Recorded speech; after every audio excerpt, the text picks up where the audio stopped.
ये है इंद्रधनुष गांव।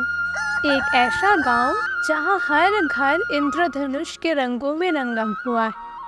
यहाँ की हर बात अनोखी और अद्वितीय है। जैसे ही आप गांव में प्रवेश द्वार पर कदम रखते हैं, आपको रंगों और खुशियों की एक अनोखी दुनिया में प्रवेश करने का अनुभव होता है। अरे ओ सुनैना, यहाँ की सब्जियों और फल कितने रंगीन और स्वादिष्ट होते हैं। हमारे गांव का तो बात ही अलग है। हाँ, सच में इंद्रधनुषी गांव का पहचान जो है ये। गांव के लोग हमेशा खुश रहते हैं। उनकी ज़िंदगी में रंग और खुशी का महत्व है। यहाँ हर किसी के चेहरे पर मुस्कान होती है। महिलाएं खेतों में काम करती हुई गीत गाती हैं और बच्चे अपने खेल में मग्न रहते हैं। मेरा पतंग एकदम ऊपर उड़ेगा, तुम देखना। अरे ओ गंगाधर, पता चला तुम्हारी बीवी ने कल तुमको बहुत पीटा। क्यों रे मोहन, तुमको नहीं पता? बिल्कुल पता है भाई। अरे गंगाधर, शर्माओ मत, बताओ। अरे भाई, वो मैं इस गांव की एक अद्भुत कहानी है। कहते हैं कि यह गांव एक समय में बिल्कुल साधारण था, लेकिन एक दिन एक जादुई घटना ने इसे बदल दिया। बुजुर्ग हर रात आग के आसपास बैठकर इस कहानी को सुनाते थे और गांव के लोग इसे सुनकर प्रेरणा पाते थे। गांव में हर बच्चा या जवान आदमी सब इस कहानी को उत्सुकता से सुनते थे। एक दिन आसमान में एक विशाल इंद्रधनुष उभरा और उसकी चमक ने पूरे गांव को ढक दिया। उस दिन से गांव के हर घर और हर चीज़ पर इंद्रधनुष के रंग चढ़ गए। गांव के लोग इसे एक आशीर्वाद मानते हैं और इस घटना को याद रखते हैं। इस गांव में सब कुछ रंगीन है।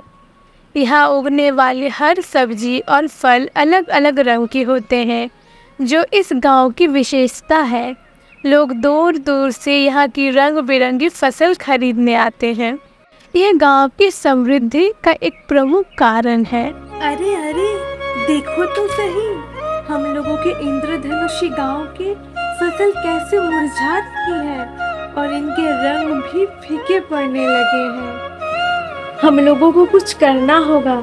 अगर ऐसे ही चलता रहा तो हमारा गांव एक दिन पूरा बेरंग हो जाएगा।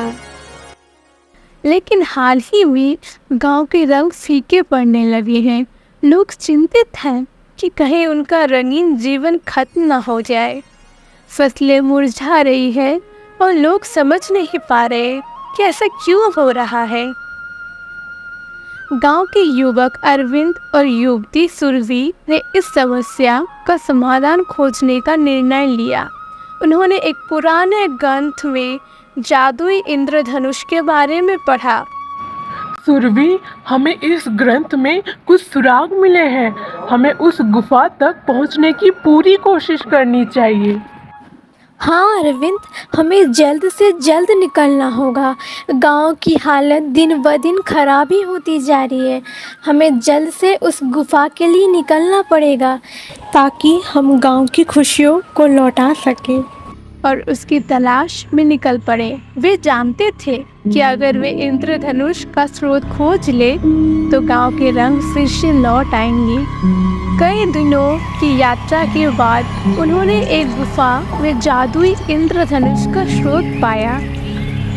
अरे अरविंद, तुम्हें क्या कोई स्रोत की आवाज़ सुनाई दे रही है? मुझे लग रहा है कि वो इंद्रधनुष की स्रोत यही कहीं होगा। चलो गुफा में जाकर देखते हैं। हाँ हाँ, चलो सुरभि, हम अंदर जाके देखते हैं, कहीं हमें वो स्रोत मिल जाए।